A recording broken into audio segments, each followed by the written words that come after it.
Hey, what's up, movie freaks? Thanks for hanging out with the Hero Lair again. My name's Dan. With me are these superheroic meatheads. Josh, Sean, I'm Mary. back! Right back! Welcome back, sir. Where have you been? It's been a long time. Like, we missed you, man. Like Been working. Been a long time. Working, doing some Should've overtime. You never know when you have the Sean Sims illegitimate child fund. Exactly. When you need to bank that time. It could never happen. It could never happen. Maybe babies are serious. So, in other news, other than caring for illegitimate children, we saw BVS, Batman v Superman. I'm sure you guys have seen it. Sorry we've taken a while to get our review out there. So, other professional podcasts, they're actually able to dedicate 5 minutes to a non-spoiler review. We're not professional. No. But We are completely amateurish. yeah, We also can't hold it in. exactly. So, That is true. this Spoilers from here on out. You've been warned. Spoilers. you know, it's going to be serious business. Got laptop notes. Yeah.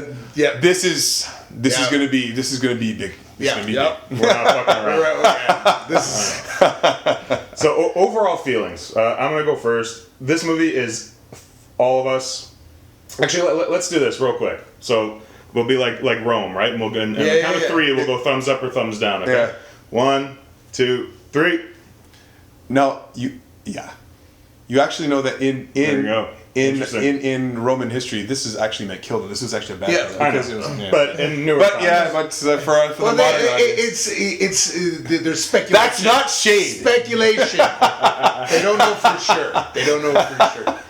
Don't give me that shade look. Don't give me that toss shade look. Yeah. So we got But it's 3 actually- up and then 1 neutral. Right? Quick impressions from me. It is a great time. We all saw it together. It was a really great time. I had a great time watching it with these guys. It's a great experience. So you got to go to theater and check this thing out. It is flawed though. It is. I do see the flaws in it. I mean, I'm not a blind comic fanboy that can't take criticism. Right? There's Segue, watch Daredevil. that has very few flaws. And we've made a lot of notes on that one too. This is like 4 or 5 movies in one. I can't hate on anybody who doesn't like it, just because it is a very it's a very alienating film, just because it's not inclusive for a general audience. Yes. There are a lot of references that if you don't know the source material, if you're not a fan of this type of stuff, it'll go right over your head. It moves lightning fast. There's not a lot of setup, and it's definitely not a contained story. So great time, but it has flaws. Josh, overall impression? So yes, a lot of pace. Yeah. Again, if you're not familiar with the lore, then the things that you're inundated with, like scene after scene, bit after bit of information, Easter egg after Easter egg, and it comes and it really is rapid fire. So if your brain's not ready to process that and it's not really familiar with it, you are actually losing out on the viewing experience. Right. So I can't hate on anyone saying didn't really enjoy the film. Well, there's probably a good chance that they were kind of familiar with the lore, but not so intimately that they were getting everything. And still, you're right. It was quite dense in terms of like what they tried to cover in one film. So I can get that. But man, God, did I love that film. Big Sean. I really enjoyed it purely on a superficial level. I believe, this is years in the making. Like, I remember when we were all at university and we're downstairs by the cafeteria and it's like, yo, did you watch I Am Legend? You see? And we're like, what? Batman, Superman? That's never gonna happen. Crazy. So, Yeah. purely on that, and the visuals were amazing. But the unfortunate part was a lot of the visuals that you saw, like 80% of them, were already in the trailer, right? And I agree with I think it was very ambitious for DC to bank on everybody knowing the lore and coming into that instead of doing a grassroots character build like Marvel did. Yeah. And by building, like, each character, or a lot of them, had their own movies. Yeah. But because they didn't do that, they were banking on you so much to know the lore and everything, and to use your imagination to fill in the blanks, that there were so many holes. Yeah, there was. And that was the main problem. Because if you were not a fan of like comics or one specific character, then it's like, okay, I can come in here and just watch a superhero movie and I can enjoy it. But if you're a fan of Batman, you were upset because it was a very one-dimensional Batman, where it's like he could have been the detective in the whole thing, exploring where, what's going on, and like, how does Superman have a weakness and what his weakness is and whatnot. And if you were a Superman fan, you didn't have that. They didn't explain a lot of the story in Man of Steel. So you're expecting to have this explanation and this love story between Lois but because everything was so rushed in Man of Steel sometimes that you couldn't have emphasis on that character. And if you're a Wonder Woman fan, you didn't have as a woman, you didn't have like, wow, this is a strong woman. You know what I mean? Like all around strong woman. This was a very physically strong woman who wore a lot of pretty dresses, and that was the problem. And I think because of that, people were left lacking. Yeah. It's we'll get to you, Mary, in a second, but yeah, you really hit on the head. Where Marvel Studios, they took what they accomplished in about 6 movies in 5 years in order to get to that first Avengers team up. Between first Iron Man 1, Iron Man 2, Captain America, the first Avenger, Thor, the Hulk, right? And then the team up. That's ranged from 2007 to 2012, 6 movies. Warner Brothers, and to Zack Snyder's credit, he did accomplish it, but they went to Justice League as soon as they possibly can in 2.5 hours. Well, because they're trying to compete, and they're trying to rush, right? They want to get the toys out. The main problem is that, and what I wanted to say is that it smells of that whole corporate structure of we need to get to Justice League. We need to get Justice League. We need to get Justice League. Did I enjoy the movie? Immensely. But I'm the target audience. We, the 4 of us, are that target audience who know enough lore, who know enough about the background story to get it. But even that, I felt rushed and paced out. Like I felt visually exhausted at the end of the movie because it was just like absolutely rapid fire. Now I'm one who's only seen the movie once, so seeing it once, I still haven't processed everything. And the only thing that I can get to, or the only thing I feel objectively looking at this, is that there was a bunch of suits standing behind it, and we've got to get the Justice League because Marvel is doing all this. And like you were speaking about before, what Marvel did so fantastically was set up the characters for Avengers so nicely through Captain America, First Avengers, the first Iron Man.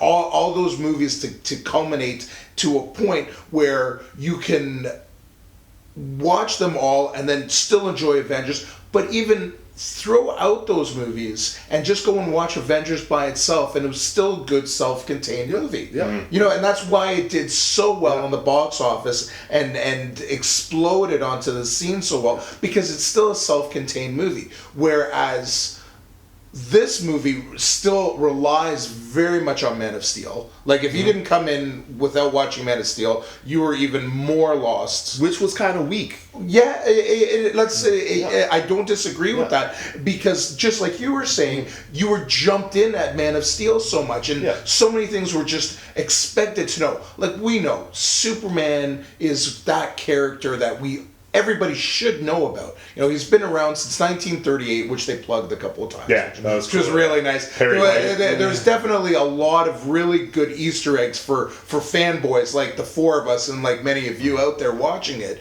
But the actual, it's how, if I'm going to sit back and go DC versus Marvel, who did it properly? Marvel did it properly. And I'm a DC, and that's coming from a huge DC fanboy. It was the only thing I can say, enjoyed it immensely. The one word, if I had one word I could use to describe the whole thing, rushed. By every single mannerism, rushed. But yet, I did find, regardless of its pace, regardless of its ambition, I still found that, like, I know you're saying full of holes, but I found that they had a lot of good explanations. I'm sure we're going to talk about that later. Mm-hmm.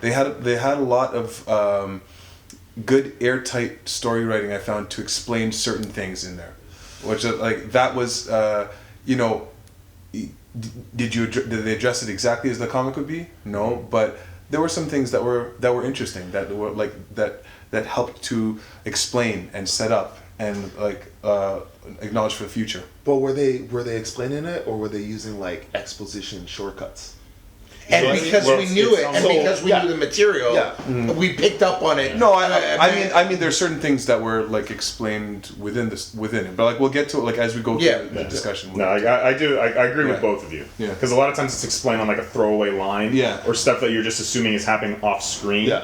Just because we're familiar with the characters and storylines that have happened in Yeah. the past, right? This movie has, I counted about 4 or 5 iconic DC storylines in it, right? So let's see if we can name them off. Death of Superman. yeah. right? Absolutely. It has Dark Knight Returns. Yes. Yeah. There's a bit of Injustice: Gods Among Us. There Yep. is what else do we have? A bit of What's the Crisis on Infinite Earths, right? Yep. Anything else you guys saw? Those are the Like big ones. even just Those are like the big you know, ones. There's the reference to battle. possibly the Killing Joke because Which there's is the suit the of Dead Jason Robin, Todd, right? yeah. So, Yeah, which is, but that's a very, very. But I small- mean, that's the a Robin Robin that is dies. dead. Yeah, Right. definitely. That's at least what comes to us, right? Yeah. There's a lot of mentioning of the new gods. Like we saw parademons, Yeah. for fuck's sake, right? Yeah. But all Kitchen just sink. all thrown in, Yeah. right? That, Yeah. So, on one Literally a side, kitchen I sink. appreciate that because I can Slash see the guys making this love that shit. Yeah. Because there's even a part like when he kills at the end when Batman goes to save Martha Kent.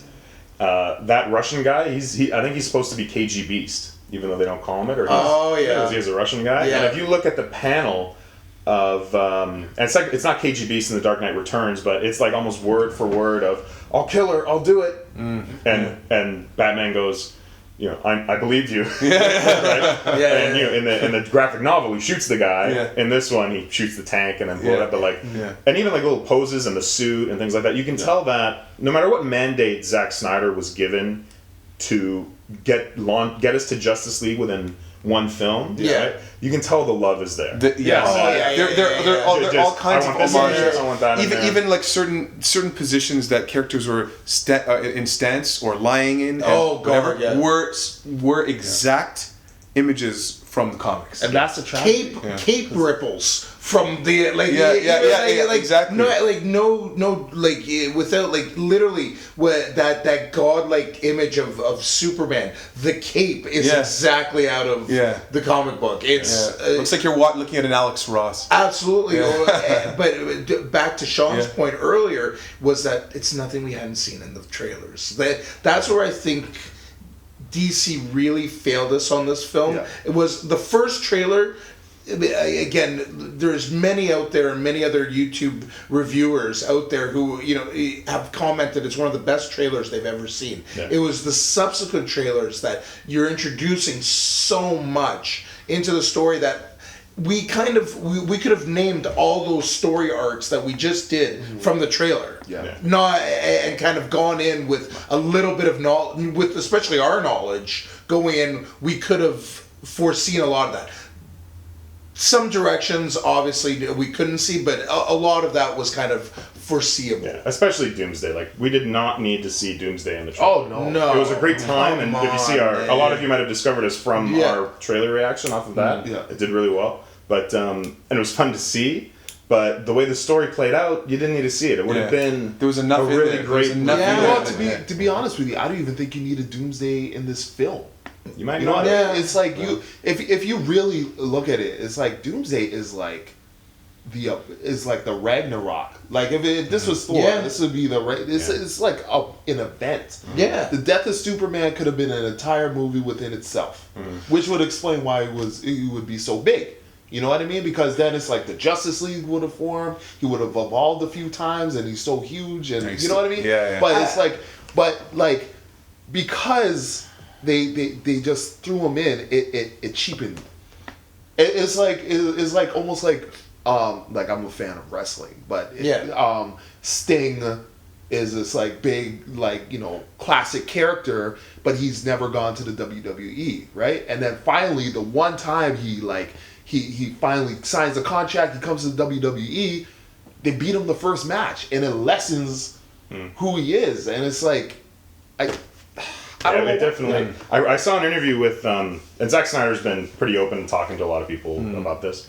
So here's his rationale for why they needed to do Death of Superman in this film, right? And remember, this is all get to Justice League. Yeah. Yes. So in Justice League Part 1, he is planning that on being kind of a Seven Samurai, Magnificent Seven kind of take, where Batman goes around and collects his team. Zack Snyder and the creative team felt that while they're putting the team together, if Superman is there, then what's the point of bringing them together, and why would Batman even be involved with these gods? Yeah. See what I mean? So they felt, so it was almost reverse engineering, right? If we want the first Justice League to be Batman's Seven Samurai, then you reverse engineer, we need to get Superman out of the picture. Best way to do that is to kill him, and of course, best way to do that is the Death of Superman storyline with Doomsday. That is not the best way to do it, because if you kill him, like, remember when, Death of Superman, when Superman returns, you know how many comments it took for people just to trust that this was the real Superman? Well, they did the Reign of the Supermen, which was like Steel and Superboy, who was cloned, and the Cyborg, the Eradicator. Yeah. And it's like the whole thing is, again, it goes back to being rushed. Like what we said is, did we need to do it? We just didn't need to get like. DC, we would have watched all of these. You know what I mean? Like, you didn't need to get the Justice League into in one movie. Yeah. You could have done 3 movies. We would have watched. You could have done 7. We would have watched all of them. There was no point to getting. Do not rush Justice League. This movie alone. Keep your tongue there for 1 second, John. Is that this movie alone should have been minimum 2 movies. Minimum 2 movies, or if not 3. Like, you had 2.5 hours, and it still feels so rushed and just touched. Just certain things like Doomsday and everything, just touched characters. The dream sequence just touched. Everything just touched, and even. Going back to Man of Steel, Superman still needs to be panned out more of his character. You're introducing Superman with new traits outside his canon. Outside his regular canon, so why not set him up a little bit longer? Let's invest in him a little bit more as a character, so we can feel here we've had Superman.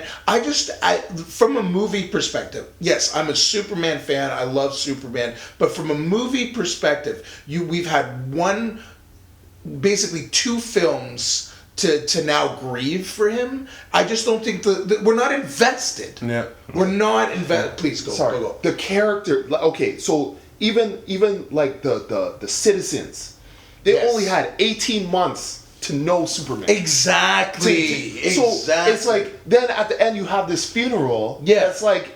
You can't even. I don't even know if the citizens can really even feel it for Superman the way they should have, because you're talking about a character that should have developed over years and years. They should have known Superman for like maybe he's got to be a mainstay. He's got to be a mainstay. Okay, and well, to play devil's advocate, we have actors that are a certain age. Like, you can't truly do the justice that you want to give the film. I don't think you can. I mean, you can do it better justice for sure, but you can't do it like the comic book. The comic book has been around for years and years and years. I think that you're always going to lose just a little bit in terms of there's only so much that you can capture from such a great depth in story. And what was the first? Yeah, exactly. Right. I don't disagree with what you're saying, but it still deserved more than 18 months. Yeah, I understand that. I'm just saying, the Superman character is maybe perhaps more established, but you like, there are only a certain amount of films you need to get in before you're like, people will worship a god. But it's he's had no feats. Yeah, except for the Zod. Yeah. He has no incredible feats. Well, he did destroy it. No. In terms of the story, if a flying god defeated some giant creature, and I saw it on the news because I was watching, because Anderson Cooper was seeing it on the Yeah. I'd show up to his funeral. No, okay, yeah. And he saved the world, yeah. So, but I do agree, and but it is rushed because I could have done that. Payoff would have been there with just another Man of Steel movie. That's it. Yeah, rushed is definitely the word. And so here's the one big issue that stood out to me that definitely could have paid off more. Yeah. With at least a true Man of Steel sequel is the Lex Luthor character. So when the Lex Luthor character got introduced, I actually supported this, right? I remember we talked about this. In the past, yeah. So I was like, okay, so, and Mario's brought this up a lot. Information, right? Information is the thing that everybody wishes that they have, right? And that really is the true power. You think of any like dictator in the past, any, evil villain, getting the information on the populace is huge. So obviously I thought in today's day and age, putting an evil business mogul in the tech space, making him a young guy, Zuckerberg. I was down for that. What's his name? Zuckerberg, right? yeah. I'm like, that kind of fits, right? Because he would be getting information everywhere. And what I liked is that this Luthor really is thirsty and craving for info and power, right? How he accesses the ship. And things like that. And it's just... What didn't work was a few things. One, just his one character. And I understand they were trying to go for a neurotic... more like shuttered bookworm, because they do reference really quick. Yeah. And they want to show the disturbed kind of nature of his mind, yeah. too. I didn't... Oh, and by the way, that's Vicky Vale when he's at that gala in his house. That is it really? Vicky Vale, yeah. That's and she calls him a bibliophile. Yeah. Right? Yeah. And with a lot of his words, he says it very fast, but on subsequent viewings, you can tell he's citing... certain, biblical scripture or really academia that he's really into, right? Which would be a kid who's just studying a brainy, I don't want to say brainiac, but, he is kind of a brain kid. But given it a chance, and I was open-minded going into it, I wish they made him a more stoic, charming Lex Luthor. Well, because he needs to... It's so much more interesting to me when he has that dual persona. And that he does run for president, and that people would want to vote for him. In that scene at the gala, and he's just so neurotic, wouldn't you just be like, yeah, that guy's fucking crazy? Yeah. Right? Why are we listening to this dude? That didn't work for me. You know what it reminded me of? Anakin Skywalker. Yeah, the first one. It's like you're looking for Darth Vader, and they're giving you Anakin. Exactly. And it's like, so Lex Luthor is supposed to be the guy pulling the strings behind the strings behind the strings. Right. Yeah. And you're right. Knowledge is power. Yeah. But what it feels like is he's taking this knowledge and doing nothing with it. It's like almost like you gave this knowledge to the Joker. Exactly. You know what I mean? And it's like, and he's just doing random crazy shit. But you know what? He was more Joker-esque in some ways. You're right. Much more Joker-esque. And if this was a Lex Luthor, you know who half of the Justice League are. Yeah. Yes. And you decide your plan is to kill Superman just for the sake of killing Superman because I don't like him. Yeah. Right? But if this was really Lex Luthor would try and get Superman to serve him and try to influence him. Yep. It's like, hey, you know what? Listen, I want to use my resources and help you be the best, and then just secretly send Superman out to take care of his opposition. And it's starting to touched on that with the whole killing the Batman thing. It touched on that was the only point that I felt okay, that's a real Luthor moment. But there was no reason. There was no reason behind it. And that was to kind of go on your point, Dan, was he was more passive aggressive than anything else. Yeah. Like he was like typical, and even his the quotes and everything he's just quoting for quotes. It's like he's just on the tip of the iceberg on everything. It's like he's not gaining all the knowledge. He's just like subscribe to a Brainy Quotes app, and he's just giving the Brainy quote at the time, and he tries to have a quote for everything. Mm-hmm. But has he actually read the full source material? I don't feel there's any depth to this. And that's where it could have benefited from a full movie, absolutely. Because I do follow the way they put it along, right? And some of them are kind of lame. But this is how I pulled together his. And tell me if I'm missing something. But his after seeing it 3 times, this is how I've pulled together Lex Luthor's plan, right? The part in Africa, right? He is hired all those security contractors in secret to work for this warlord. Yes. The only point of that I can gather is for Lex Luthor to prove that if you put Lois Lane in danger, Superman shows up. Mm-hmm. Isn't that all that fucking accomplishes? Because what pays that off is when he's on the top of his tower. Yeah. Lois Lane's there, and he says actually a really funny line. Yeah. Because he's like, you know, we're triangles and squares, but you know, the shortest distance to any one line is a straight line, and the straightest line to Superman is a nifty little road called Lois Lane. Yeah, he says something like that, and he pushes her off. Yeah. Because he knows Superman will show up, because he wants him to show up. That's all I really can gather from that Africa thing. What else was the point of it? Of her searching, finding the bullet, that it's LexCorp tech, and her that's all I can gather. I think it was he was trying to discredit Superman by showing that he can kill again. That did the other thing, because he blamed all the killing in that African. But then, and you remember he was trying to get the funding for himself, right? Like he was trying to get people to side with his side. So to say like Superman is a menace. Yeah. You know, to import the kryptonite. Yes, import the kryptonite. So I give license and leeway for that. It's just, in my opinion, and let me know how you guys feel, that is just too rushed. The pieces are there for a really great, sinister Lex plot.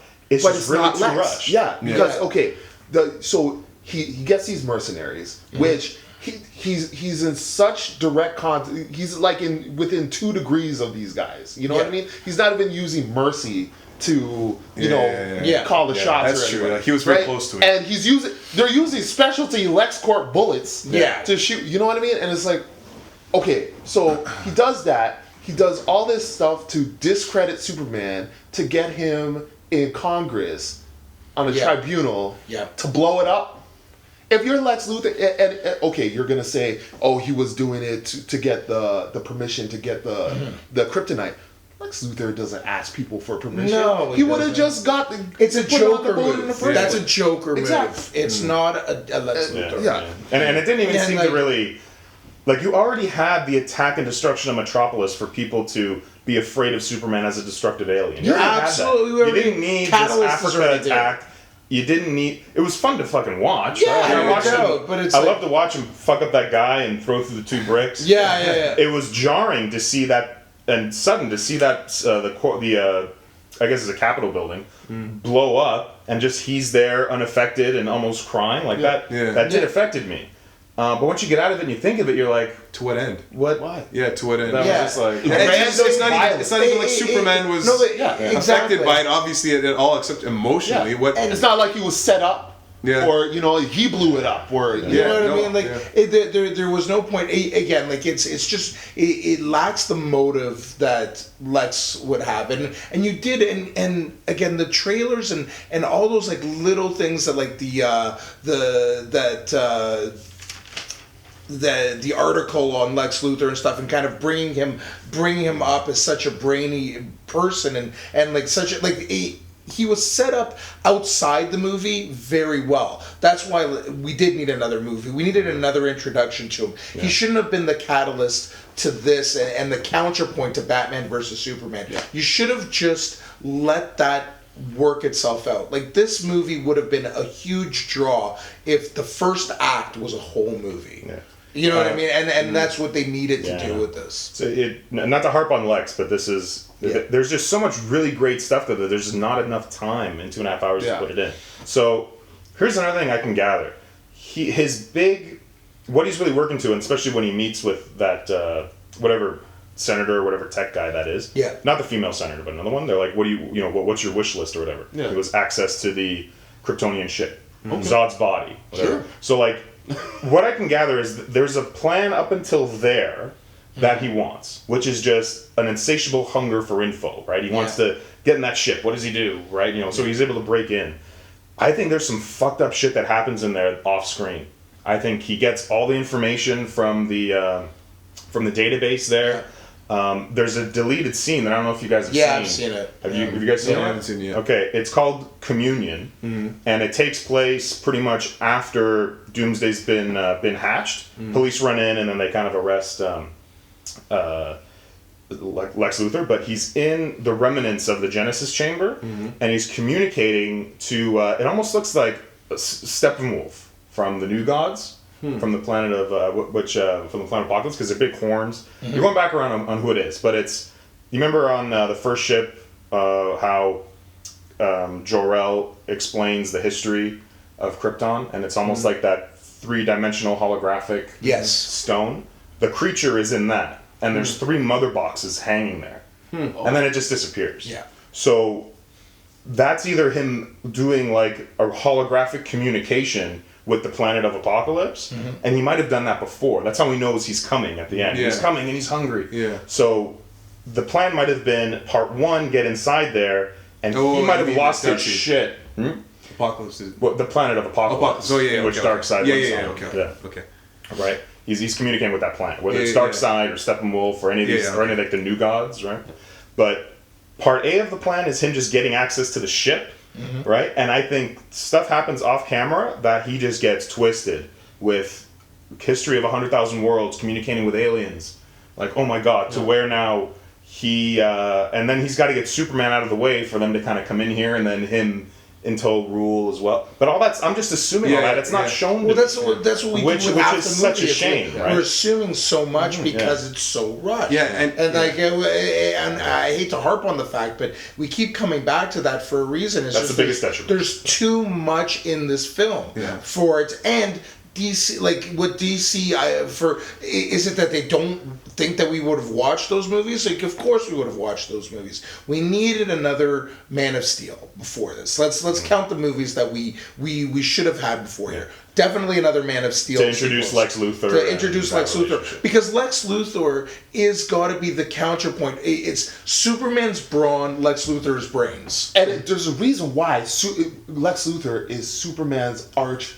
nemesis. Yes. And he has no powers at all. Exactly. You know what I mean? No physical power. Yeah. It's all mental. Yeah. And it is his stoicism. And it's not that I don't think that he's young in this film, is that he shouldn't have gone through that kind of phase that he went through in this film, but by the time he got to early Justice League or the dawn of Justice League, is he should have been the stoic Lex Luthor by then. You know, it should have been Vader by then, not the Anakin Skywalker going by that. So, and that's stuff that's in terms of, you're talking about stuff you have to intuit. The other quandary was some of the things that were remotely explained or demonstrated in the film that weren't left to kind of induction.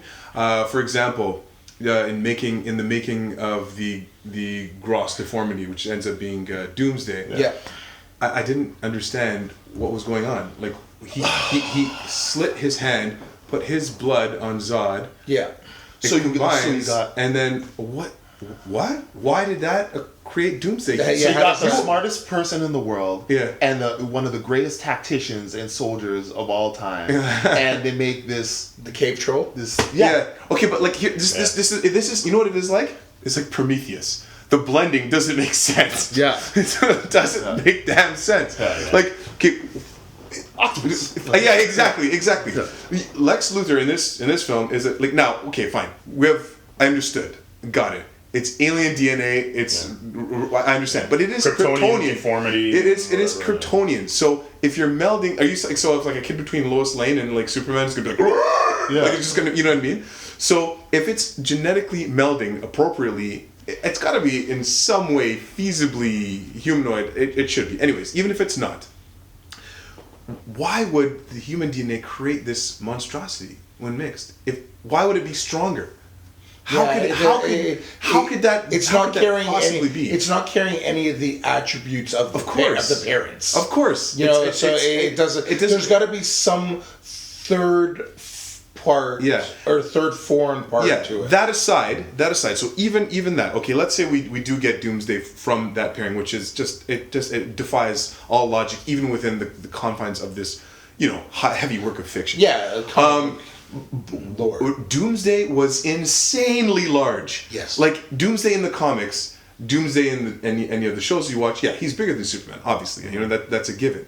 But they made him large to the extent that it becomes ridiculous. Yeah.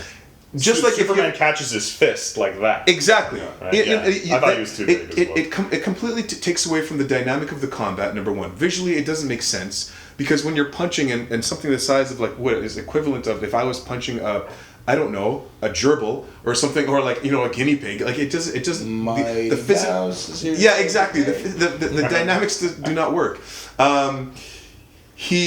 they also imbued him with some very strange powers. He was like going nuclear every now and then. I understand he was absorbing energy, but Doomsday's not supposed to be able to grow to that height. You take away so much. He's already strong enough. Yeah. Why give him even more where he's blasting? Why is he shooting I-beams out of his face, essentially? Yeah, they're taking like his ability to evolve from what kills him, so he's indestructible. Yeah. And then they're almost like allowing him to turn that into an offensive weapon.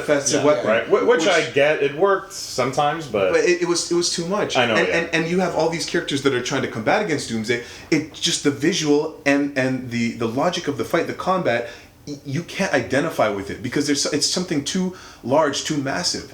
And the one good thing they did do, which was awesome, was when like he starts getting hit and stuff, he starts growing the bony plates. Yeah, that was amazing. That was smart, but it was it was so lackluster. He's supposed to be growing jagged spines and bone beard. Beard. All the defense beard. around the orbital, the eye. Why change it? Like it's a beautiful thing that a 7.5 foot Doomsday. Yeah. Would have been great with the bone beard. Exactly. Because we saw Doomsday in the that second trailer. I thought, okay, that's version 1. Yeah. Exactly. And by the end of the movie, he will evolve to something else, which is a little crazy. Yeah. They showed us the evolved version. Exactly. And that was a bummer to me. I mean, I enjoyed the fight. It's exciting. When Wonder Woman shows up, that's cool, even though we knew that was going to happen too, spoiled in the trailers. All the big beats, other than the death at the end, were spoiled in the trailer. Yeah. Literally, they only saved the one. I wasn't a huge fan of the of the look. I did like, and Mario got a huge kick out of this. The Excalibur ending. Oh yeah, well let's. I wanted to talk about the movie references. Well, let's do it now. So favorite parts, and we'll start. Okay, well it's the one thing that Snyder did outside of just comic book lore is that he actually threw in quite a few like movie beats to this, and some first the opening trailer. Obviously they had Excalibur in the marquee. They had Mark of Zorro. Mark of Zorro during was the opening thing. Flashback, So if you go back to the 39 Batman when he came out originally in Detective Comics, was that he and his parents went to go see Mark of Zorro. Which was the fact that they had that in the marquee, amazing. Excalibur, which has been homaged over and over again in now the second movie of Zack Snyder's. First in 300, where with the captain kicking through and pulling himself through, which is an epic scene. And if you guys haven't seen John Borman's Excalibur, 1983, you gotta see it. It's fantastic film. Introduced you younger ones out there, exactly. But it introduced Liam Neeson, Patrick Stewart, Helen Mirren's one of her earlier films. Absolutely fantastic film on the Arthur legend, still to this day, which I feel is the best Arthur. So again, the Doomsday scene was completely out of Excalibur again, where he's pulling him in on the spike in order to kill him again. So right out of the movie. Unfortunately, that spike was this big. Yeah, let's not talk about that. Again, Josh, keep to yourself. So then we definitely have that. Amazing. And again, preluded in the opening scene. The ending was absolutely preluded in the opening scene. Fantastic. Mark of Zorro. Or Jeremy Irons, one of his most acclaimed movies before this was a version of Nabokov's Lolita, and Jesse Eisenberg on the roof when he first meets Lois Lane goes, sweet low in the morning, sweet low. That's a quote right out of the trailer that Jeremy Irons narrates for Lolita in the movie, which again, it's a little movie plug. It's a little movie plug based on one of the top actors in the film, which I thought Irons was fantastic. Oh, he was great. Absolutely fantastic Alfred. Yeah, so he plugged, he's like just little dashes of his favorite movies in the place. So I thought that was kudos to Snyder on that, and the fact that you mentioned Seven Samurai, that he's doing it again in the beginning of Justice League. I love the fact that he's not just a comic book geek, he's a movie historian on top of that. So there's so many levels and there's so many depths to this movie. You have to be like this. I can't say I dislike this movie, and a lot of the things that I've harped on in this movie, the rushing and all that, is because I'm trying to look at this objectively for the podcast here. But this movie was made for me. Because I'm a film geek, I'm a comic book geek. Well, we all saw the erection in your jeans. You know, like, I was the whole time.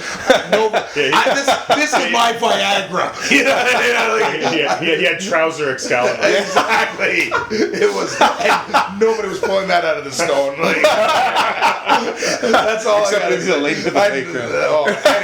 It comes out. This is gone in a completely different side. Pull up this stone. It's caught from this stone. It was like the lady in the legging. But anyway. Big Sims. So favorite part. Well, I guess what I came to see, Batman versus Superman. I was The whole fight itself. Yeah, because I think everybody was, you know, especially the talks like, how could Batman beat Superman? What hippie motherfuckers? Listen, because at the end of the day, Batman is a master strategist, and he's not gonna just like he was gonna use the kryptonite. And it was gonna be a fight because Superman, like Iron Man, can't fight. He's a really strong guy. Yep. But he can't fight. Built for show, no go. And Batman washed him. Washed the floor, washed the windows, everything. Technician. Yeah, So that was my favorite sport. I was going into that. I was like, how are they going to do it? Is this going to be an ideological thing? Because we had all seen a lot of Daredevil and Punisher. Yeah. Where it was really a battle of ideologies. Is that going to be the same thing here? Yeah. Because in Dark Knight Returns, that's exactly what that is. Batman's gone hardcore vigilante. Superman is a symbol of America. Reagan wants him to go and stop this vigilante, taking the law into his own hands. But it was This wasn't so much a battle of ideologies. It was a setup. But it was so genius how he did it because initially, Superman comes down, he sets up the drone guns. And they just start shooting at him. He's like, "Oh, I can handle this. This is the best you got." And then he went one step further. Yeah. And then he started. Then he had the sound. Yeah, the sound. He's like, "Oh, sonic explosions. So, And in Superman's mind, he's like, "I'm taking everything he has to offer." Yeah. And then he took that punch from him. So then he's like, "Okay, now he starts using gas." Yeah. And then the gas was like, "Oh, whatever." Yeah. The lead base though, so he couldn't see through it. Exactly. Yeah. And then boom. Hit him with the kryptonite that he doesn't even know about. Yeah. And that just See, and see that was the beauty of this film because we were all discussing before. Remember if you've watched the other ones, how are they going to do this? Yeah. How are they going to do this feasibly, right? Because he had to like normalize the playing field. We knew he had to do that. There's no way they could set it up. So like luring him in like that. Yeah. Now we also have the understanding that when he goes to get him, there's a different psyche. Yep. He's not intending to you know what I mean? He doesn't really want to put him out. No. He's just there and he's trying to, before he takes Batman out, before he tries to actually vanquish him, he's trying to make him side with him. Yeah. Right? Yeah. To save his mother. So in his mind, he's not trying to take him out. So he is much more passive, where Batman is on the complete offensive strategically. Yes. And further than that, so that saves Batman right there. Yeah.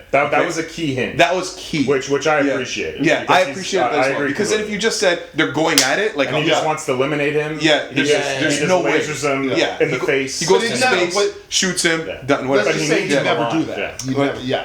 So, but this gives him a legitimate way. Yeah. Sorry, but just interject one quick thing and then go back to you. Yeah. But another interesting thing is that he doesn't just before he takes off, he's with Lois, and he goes, "I have to get him to join me. They have Martha. I have to get him to join me, or I have to kill him." Yeah. So he's already like, "Fuck, what am I getting myself into?" Yeah. Which is the plot point that hinges on why he doesn't go to kill him right away, but that he still kind of fights him. Yeah. Right? Because at any point you could just grab him and be like, "Help me save my fucking mom." Yeah. Stop. Right? Yeah. But after the fight kind of starts to hit, he does kind of want to kick his ass because maybe in the back of his mind he thinks like no matter whatever you get hit, you're gonna react. You wanted to sun him. You wanted to sun Batman. Like, listen, this is what can happen. Yeah. I'm telling you. Yeah. But in the back of his mind, maybe a little bit of him saying, maybe I do gotta bring the head of Batman. Yeah. So he's kind of struggling with that, and then it becomes just a full-on fight for his life. But I think at the same time, he's like Batman. All of a sudden, creates this strategic series of offensives that he can't. Like, there's a sonic weapon. He can't talk. He's discombobulated. Then he's getting shot at. Then he's getting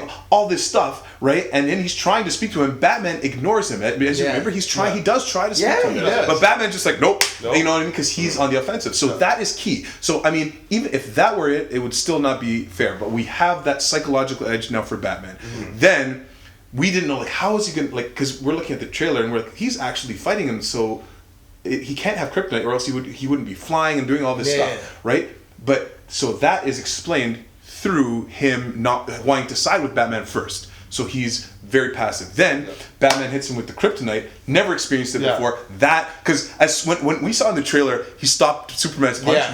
If they don't explain that very thoroughly, I'm gonna be disappointed. That's just stupid and sloppy writing. It ended up being genius because it's the gas. It's not enough to like drop him completely, but it's enough to like. And it doesn't weaken. It cellularly degrades. Yes, exactly. So he's literally functioning like imagine like a fevered, atrophied, individual trying to fight. Like that's kind of what it would be, right? So Which I think would be equal to a human. Like, you're bringing him. He's from godlike status. Well, no, I don't think that low, but like I know what you mean. Yeah. But like, it definitely weakens him for sure. Definitely weakens him to more of a fair play. Yeah, exactly, right? Because I mean, he's still able to contend with Batman's armor and strength and whatever, right?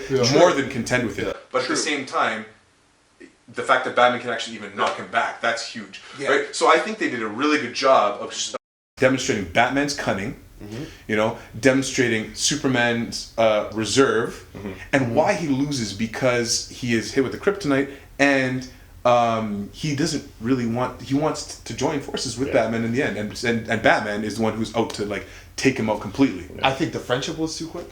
I think everybody's like, your mom's in trouble, okay, and then everybody's cool. I disagree. I disagree completely. I disagree. Before I get to that, I'll just say on the action.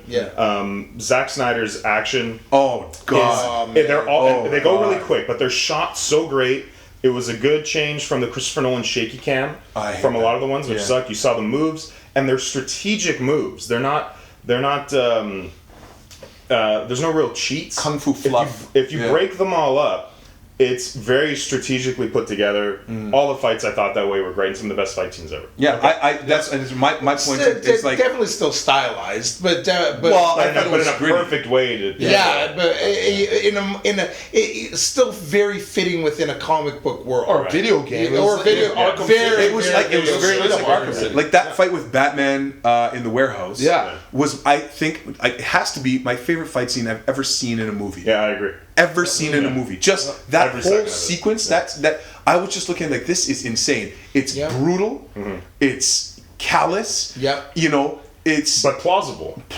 Yes. It's completely. He's in body armor. He's getting shot. It's not like he's takes like a shot to the back of the head. Exactly. Someone snuck up on him because he was so involved in what he was doing. He's like, I mean, he's getting shot, but he's just got such skill, such fury, and such like tech and protection that he's able to get through with it. But it is fantastic the way it's done. All the action. CrossFit, man. CrossFit.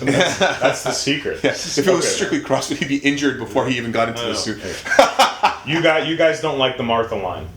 No. It's not that I don't like the Martha line, and it's not that I don't think that would stop it and that whole thing. It's just the friendship is too quick. It's not. It's within this whole rushed atmosphere. Like they're just. He's already like 100% friends. You know what I mean? Like I would have definitely liked to have seen Batman even a little like. We all know Justice League. We all know how Batman is in all the Justice League incarnations. Is he's always a little more standoffish than the rest of the group. So he needs to. I thought he needed to be a little more standoffish. Like he dived right into the friendship, and I'll do everything. And even if you look at the cartoons, okay, so like the Batman versus Superman, there was like a lot of tension. You know what I mean? There was Bruce going after Lois and Clark being upset, and then there was the fight scene at the club where he uses that like gram of kryptonite and throws him, and then there's Superman just cheating and seeing through his mask, and then Batman, putting a tracer on him. There's always that, you know what I mean? And then there's them teaming, up against an enemy and then finding like, hey, this guy isn't that bad. But right there, it was like, my mom's in trouble. Don't worry, I promise you, I'm gonna be there. I'm gonna save. It's like, you are just about to kill him with a spear. Yeah. See, here's my take. And granted, none of this happens on screen, and it's just me, knowing the character and piecing it together. But here's how I took that. It's not just the fact that their moms had the same name, right? In that 10 seconds of him hearing Martha, that kind of snaps him out of it. And then once, why did you say that? That snaps him out of it. Like, what? Yeah. So already, sure, it's still his enemy and he can destroy the planet and he's ready to spear him. But now he's like, Martha, what? So that's affecting him because Batman's so fucked up. Yeah. Now, a few seconds later, Lois runs in, says it's his mother's name. It's his mother's name. Okay. Yeah. The next and this is happening very fast. That next step is like, okay, this guy has a mom. Like maybe he's not this, this thing, alien right? other, this entity. Okay. But the big thing is once he hears what's happening, that they have my mom or they have Martha and they're gonna kill her. Right then, it's not that I don't see that as them being friends. Batman has a second chance. But it's not that them being friends because they both have a mom and they both have the same name and you're human. It's Batman being the detective that he is, thinking back, being like, Lex fucked me. Lex fucked both of us. He manipulated both of us. And he's done that. He's deduced that like that. Yeah. Knowing that they've both been played by Lex Luthor to get to this point. Because we do know that Lex admits to all those, and this happens so quickly, but Scoot McNairy, the actor who plays the guy who loses his legs in the Metropolis attack, he shows up to the courthouse all upset. Bruce Wayne then says, hasn't he been getting our checks? And the guy goes, we've been sending him, let me go see. And then he brings him back, and then it's, you let your family die, written on the check. That guy wasn't writing them. No, I know. It was Lex Luthor was writing it. So there he's manipulating a little bit. Pretty much in that series of moments, Batman realizes he's been played, he's been manipulated, he's been taken advantage of to get to this point to do Lex's bidding, and I'm not going to fucking do that. I'm going to save Martha. I agree with all that. Plus, I think that he also sees the fact that Superman has also been manipulated because Superman's trying to tell him, I'm trying to get you to do this with me. He's like, this guy wasn't even trying to fight me in the beginning. No, definitely, I get it from that point, and I don't disagree with any of those points, but the line is delivered with too much empathy. That's my problem with it. It's not the fact that he hasn't, from an aspect of like deduction or anything like that, that it's not the right thing to do, because in every aspect it's the right thing to do for him to go and strategically go and deal with that situation while Superman deals with Lex.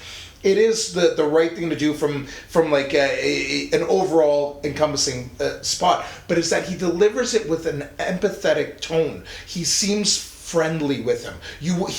Batman would not be friendly with him at that point in time. That's what I disagree with. The delivery of that one line. Affleck was excellent in this film. Excellent Batman, and I don't have any issues with his acting whatsoever. But that line just had too much empathy. It was like, we're friends. It sounded like more like a, okay, I'm going to do this, but you and I have unfinished business. Exactly. You know what I mean? I can't disagree with that. More of a dirty Harry type, a reluctancy to do it, because no, it is the right thing, and I agree with everything you said there. But it was just the fact that he delivered the line with too much of like, oh, everything's good now. We're good, man. We're good. I think it was. I agree. I don't think it was that dismissive in terms of like. But I think it was they were trying to demonstrate in this Batman that they're showing us that we have a little bit more disturbance in him, in his psyche, from the death of his parents. Like we find a bit more, and I think they were trying to play on this kind of vision of Batman is a bit different. It's a bit gruffer, a bit darker. You see how he's starting to brand people and whatever. We have a bit more of a messed up Batman, and I think that once he gets this. This tag into that stigma that is his dead parents. I think that brings about not a friendship. It's just more of a remorse and sorrow into his own self, into his own loss. But that right, I think that when you see, like, why did you say that name? It's like, Yeah. it's not friendship for Superman. It's But that's not it's more of an that's not the internal empathetic thing. line though. That's not like you're missing my point. Yeah, but I think that's what brings him there. That's what removes him from the attack mode. I'm not saying that it shouldn't be that, but he doesn't need to be empathetic towards him. It's like the line is delivered in a very friendly way. Like he's like, I'll take care of it. Like he. That's what you're saying. Don't, Yeah, like, as I said, I agree with you. I'm just saying that's probably how we get there. And I get it, and it would be more so like I would follow along your rationale more as if he like was maybe you could explain it from a psychological aspect is that he kind of reverted to a childlike mentality, and that's why he delivered the line so empathetically was because he was everything was like a culmination of emotions came over him and he reverted. That would make more sense. I get you. I'm just saying that's not, probably how he gets there because it's just an empathy that he has because of the scarring in his own psyche. Which makes sense, but it just doesn't play along to what you said earlier of him just deducing instantaneously that this is the right thing to do. Like that master detective would be objective and completely away again, from just everything. like Lex Luthor, you want a touch more stoicism. Absolutely, Absolutely. I do like Sean's point. Yeah. Like, I'm gonna go take care of this because it's the right thing to do. Yeah. But we're not over. Which is the Batman in the Justice League stories that I really like. That one that doesn't trust. Exactly. all And of he these doesn't bend. gods. He doesn't break. He's not affected. That's the one thing about him that makes him superior in a way. Yeah, exactly. You make a really great point about this situation that we see Batman in. And this is what I use to combat some people who don't like this Batman, that he kills too many people. What I think we're seeing is the most unhinged Bruce Wayne we've ever seen. And it's not just because of his parents' death. Yeah. He's also responsible for Robin dying. Yes. Right? You've gone through that. Who knows what other storylines have happened in the past. 20 years of him doing this stuff, right? Yeah. And now all of a sudden this alien shows up, destroys his city, and what the fuck's he supposed to do? Alfred has the really good line of, that's how it starts. Because Alfred's like, you're branding people now? Yeah. He sees the intention turning up, the escalation. Yeah. And he goes, criminals are criminals. He's like, nothing's changed. And Alfred's like, everything's changed. Yeah. Men are falling from the sky. The gods throw fire. So he's telling Bruce, you're fucking becoming unhinged, right? And that's what we're seeing. We're seeing a Batman unhinged who would brand fucking people. Yeah. And it's so what I'm hoping for is that is just a period of Batman. If they do a Batman prequel, he like pre Robin dying, he shouldn't be like that. And then now after Superman's death, I'm hoping it gets turned down a bit as well to that kind of sweet spot. All right, guys. Yeah. So we make a really good point on the state that Batman is in. I just want to make one quick point, at least on which is an alienating point that a lot of people watching the movie have. A lot of people don't, and I can't fault them. A lot of people, this isn't the Superman that they wanted to see, right? And you're really in two camps. And the fact is, there's source material that you can pull from to support your argument, no matter what. Yeah. Me personally, I love those stories of Injustice, Gods Among Us, and I realize it's a what if, it's an elsewhere, but they're so cool. I like this very rookie version of Superman because you mentioned it, he's been Superman for 18 months when you count. When Zod and them show up, he had just learned to fly. He just got his suit. Then he has to fight. This is now 18 months later. He's been trying to save people, but the populace is split on him as either a menace or as the Messiah, right? And I like the fact that he has doubt because his effigy is being burned, right? And any guy that grew up conflicted of his parents, instilling worry in him, but at the same time, telling him to find his destiny and do what he wants. He's constantly struggling, and I like that because it's 18 months of him really seeing how he can be a god and learning of his other parents, right? Because he really just learned everything 18 months ago when he found that first ship. Yeah. I like that doubt, and he goes through a lot of doubt in this because it's still a rookie story.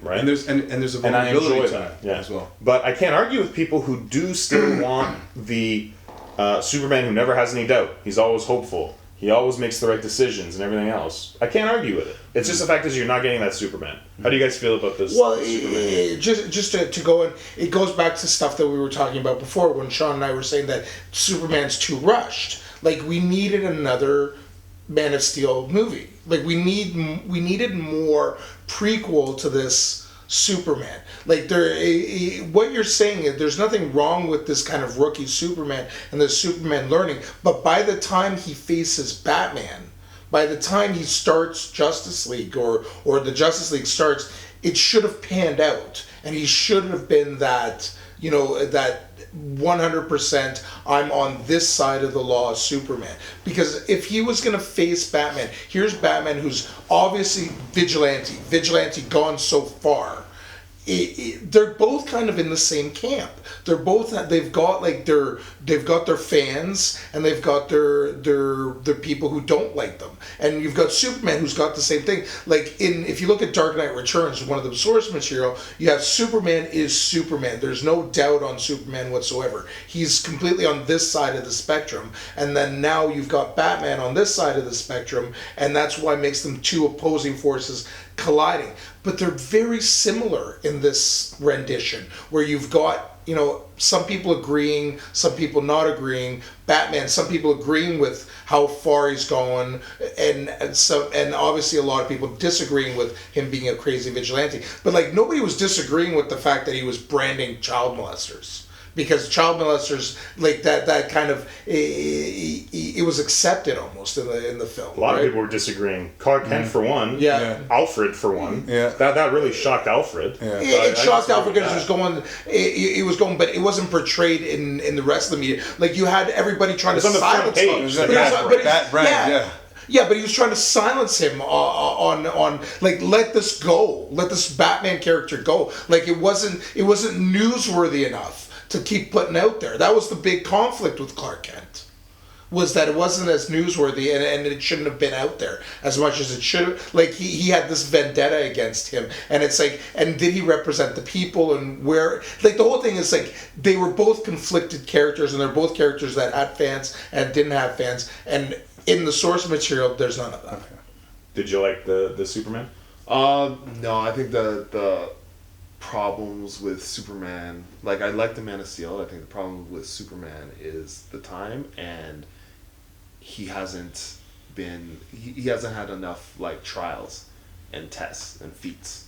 So the time, 18 months, he doesn't even have a Fortress of Solitude. That's where he basically learns everything to be Superman. So we're looking like at 30-40% Superman. Right? I think I hate to keep on resorting to wrestling and stuff, but like if you think of a Hulk Hogan, right? You think WrestleMania 2, you know, slam the Andre the Giant, you think, you know, Ultimate Warrior. These are the things that made Hulk Hogan, you know what I mean? But it's like you have this Superman that's been here for 18 months.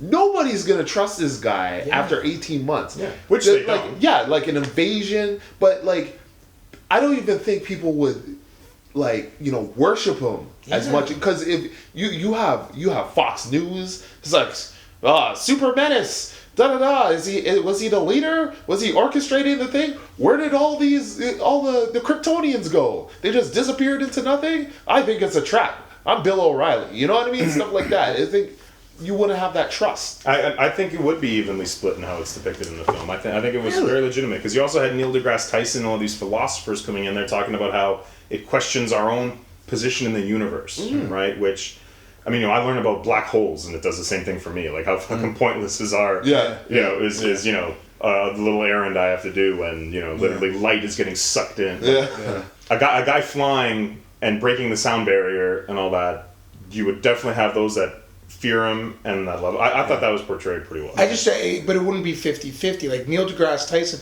how many people would be listening to Neil deGrasse Tyson versus listening to Fox News? It would be much more skewed one way versus the other. Neil deGrasse Tyson's pretty popular. That's why he's in there. He's pretty popular. I just think the propaganda machine would be. We can't put like a number to it, but you would have. I mean, look at how people worship musicians.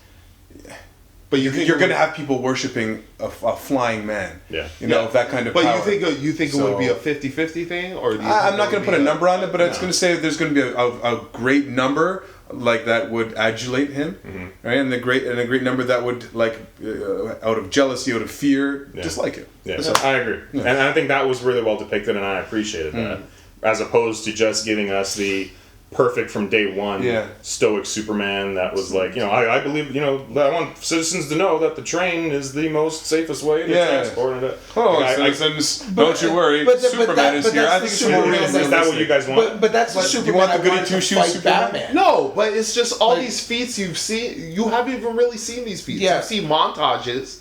Yeah, Explain it, but you haven't really seen like as a viewer, you know, besides a fight with another Zod, Kryptonian, you know what I mean? You haven't really seen him. No, he saved that. There's plenty of But videotape that- of him saving a lot of people. But He's a not lot, he's not lots of defeating montages everybody. and lots of Yeah. but isn't that a propaganda machine? That- It's yeah, like, that's- we want you to like him right now, so just forget It's everything too that's going rushed, on, this man. convoluted Like- story. But we want you to like him because he's, you know, saving this. But you would person in a flood. But you would prefer him to be perfect from the get go and everybody love him.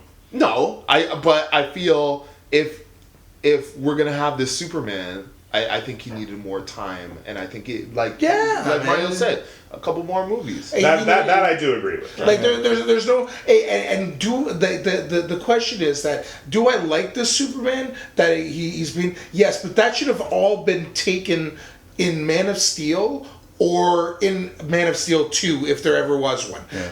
By the time he faces Batman, he should have been that Superman. He should have been the Superman that everybody sees as red, white, and blue America. And he had Superman. that opportunity when he was gonna talk to Congress. You know what I mean? And they blew up the whole thing. And they didn't give him a chance to, you know, give his, you know. Yeah, that was. I will agree that yeah. was kind of a cock to you. Yeah, you know what I mean? Like it's like he's supposed to be like, and you look. I really want to move on. Because we're running out of time. Yeah. So, but yeah, I do agree. Another movie would have been great, and I can't disagree with you that a veteran Superman established fighting a veteran Batman would have been. Yeah. I think we can all agree on that, right? Okay, I want to touch on these Justice League Easter eggs. So look, to me this was candy, right? Someone puts a bowl of peanut M&Ms on the table. I'm going to eat it, and I'm going to really enjoy eating it. And I'm going to be happy that you gave it to me. Later on, I'm going to realize, it's empty. There's not, and I could have lived without it, and it didn't really help my cause along the way. But each and every time, I'm going to eat them. That's how I was with, Wonder Woman opens up an email, essentially, and we learn who the Justice League are, right? Yeah. It's shoehorned in. It's there only to rush us to Justice League. That's the only thing that's there. But I still really got a kick out of seeing it. Yeah. What did you think of it? I enjoyed it as well. I like the cameos. I mean, just to see them awakened and given life in this story was like candy for me. A big piece of that was just seeing Aquaman in that one file. From that depth in the cave, the darkness, his eyes come out. He starts glowing, and you see that they've shown this this adaptation to a dark aquamarine world. Yeah. And he comes out. He's mixed. He's half human, half Atlantean. He comes out in that kind of haka pose. He's all tattooed up. Yeah, just coming out. You get this look at him, and oh man, and This the is music. hair. This is hair happening. Yeah, and the one thing that you really have to understand about this movie and give credit for in this movie is the music. Like the music. Really, they did a fantastic job on it, and each one had their theme. Each one had their theme, and you got to give credit to Hans Zimmer and Junkie XL. Yeah, and because he's back, and Zimmer's back, and his score is amazing. Like the one of the Aquaman themes is like a chant, and it's kind of tribal. You have the Wonder Woman theme, which is my favorite. Oh man, it was fantastically done. I really enjoyed it. Yes, they were brief, and again like candy, but man, did I enjoy that. Yeah, my favorite one was I didn't like the cyborg one too much. I did like seeing the mother box, but it seemed just the quickest origin. Yeah. It just hits him and Yeah, makes his like, body, right? yeah, I thought something. if that's how it plays out in his solo movie, then I think we're robbed a little bit more of it. My favorite was the Flash one though. Did you like any of these Justice League cameos? I like seeing them, but I felt maybe they could have incorporated them in the movie a little bit more. Yeah, actually give them Yeah. roles. Like, hey, like you'll see like a game playing and you're like, okay, that's Victor Stone.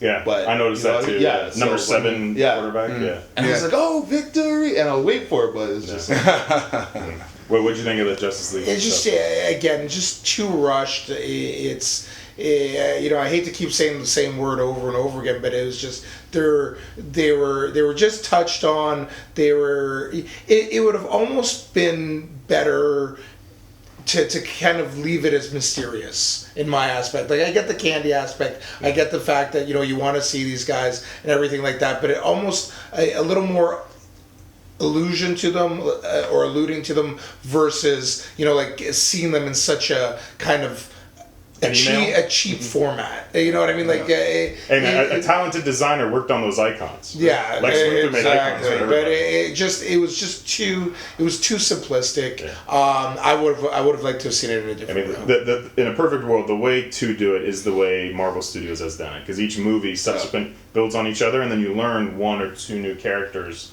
It's almost like what we're getting with Black Panther and Civil War, right? That's the way to do it. This was, I kind of feel that there's so much introduced. This was a little too Joel Schumacher for me. You know what I mean? Like, too many villains, too many. Oh, you said the S word. Yeah, that's a big that's a maybe a bit of a low blow. Come on, it might. I don't know. Schumacher. Come on, man. I'm not ready to go there. Yeah, I'm not. I can't. There's too much. There's too much in there. No, man. Wonder Woman. What did you guys think of Wonder Woman? Well, for me, I know the pace was fast, but I thought they did a really great job at examining like the nature of Wonder Woman in terms of like we get to see her. She's dressed up all classy. Her erudite nature, like her regal erudite nature. We see her intelligence, like she outsmarts Bruce Wayne, Batman. Initially.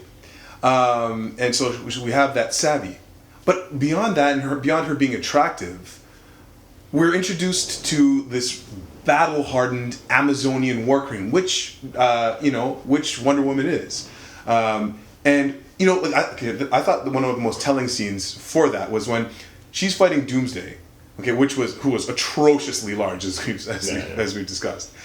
They're fighting, and she's not winning. She's getting her butt handed to her. She's like being knocked around, smashed on the ground, thrown through dirt. Like 2 or 3 times in this scene, you see her get up from the ground, or while she's on the ground, and she kind of has a half smile on her face as she reaches back for her sword, or she brings. It's completely badass. There's almost like a sick battle lust that they're giving her, and which is completely Wonder Woman, which is that Amazonian war queen. And so we have both sides. So I think in this film, given the time that they had, I think that was a wonderful rendition of Wonder Woman. Like, I thought it was, I really enjoyed it. Yeah. And I think her solo movie will be coming out, I think, next year. That's in the middle of filming. Mm-hmm. So hopefully we'll see a lot more of that, and you have the reference of the picture, which I got excited for. Yeah, and the last truth at the end. Yeah, that came out of I was like, holy shit. And then she's like, this is not the first unearthly beast that I've fought. Exactly, which gives her understanding of why she jumps in there without too much fear, because she's fought these like beasts of like the pit before. You know what I mean? Okay. Yeah. So that was definitely a highlight for you. Highlight for me was that Flash cameo. Mm-hmm. Like, that hit me out of nowhere. I got so excited, just because of what it's it's referencing either Crisis on Infinite Earth. It's referencing Injustice: Gods Among Us. I got so excited for that, and it's jolting, but. If you get visited by a speedster through time, it's going to be fucking jolting, right? And that's the thing you had mentioned. That's one of the unfortunate thing about it is you had mentioned before is that because there's so much pace, and because we said if you're not like a real fanboy, you might not get things. I have a great depth of knowledge. We all do in this comic. I initially didn't know that was Flash because of all the tech and so on. I was just like, it's not obvious. What's happening, obvious, right? And I was unsure until I turned to you and I was like, is that? And you're like, yeah, it's Flash. I'm like, oh my god, it is Flash. And then I was like, yeah, this is amazing. But even for a couple seconds, I was just like, I thought it was the guy like Orion. I can't remember what his name is. The guy who goes in the chair and he's all teched out. I didn't know what was going on for a second, so I can understand a bit of confusion there. But but knowing that it was Flash, amazing. Yeah, we can all agree. Nightmare Batman scene, amazing. Oh shoot, fucking parademons, man. Yeah, you saw parademons. Yeah. So, there's so much good stuff. I mean, if Justice League was going to play immediately after parts 1 and 2, I'd sit in my seat for 6 hours. Right? Like, as rushed as it is, as flawed as it is, you said it best. It is still a movie for the comic geek. It's a movie for us. Yeah. So, go and see it with your friends. It's a great time. I just hoping, now that part 2 gets to have 6 hours, hopefully we get a little bit more even pacing, a bit more contained storyline. That's at least what I'm hoping for. So I just, like I said, the main thing is, okay, Warner Brothers, you got us here, relax. Let's take the time and let's pan these characters out. Let's actually spend some time with these characters. Let's develop these characters and let's get us more invested as fans. Like me, again, DC fanboy, and I'm not invested in this. I don't feel as invested as I should in these two characters. And this is Batman and Superman. You've got, like, another thing that we haven't even touched on. This is the introduction to Batman. This is it's and I understand we're kind of diving into a Batman that's like a different character in that, but like this is still coming on the helm of like Dark Knight and the Dark Knight trilogy. So you've got a lot of people who've got a preconception of Batman, and now you're throwing a brand new Batman in there. I just think we needed to be a little more invested overall into all these characters. Now that we're here, let's take some more time. And like you said, I'm really looking forward to seeing, like the standalone Batman films. Yeah, we need these solo movies with a quickness. All right, guys, that's all the time we got for today. Thanks for hanging out. That's our BVS review. We're going to talk about this movie for pretty much until Suicide Squad comes out, and probably even farther. So thanks a lot for hanging out with us. Follow us on Twitter at the Hero Lair. Don't forget to subscribe. Try to help us get to 10,000 subscribers. We need all your help to do it. Follow me on Twitter at DanPhilippeDF. He's Josh Martyr. We're going to find you. You can reach me at Joshua Martyr on Twitter and joshuamartyr.com for authorship. He's Mario Amaral. So at Mario Hammerall, HAMMERALL on Twitter. Big Sean Sims. At Big Sims, Big_Sims on Twitter, Instagram, Sims in the gym. That's it. Yeah. Making those gains, man. Making them gains.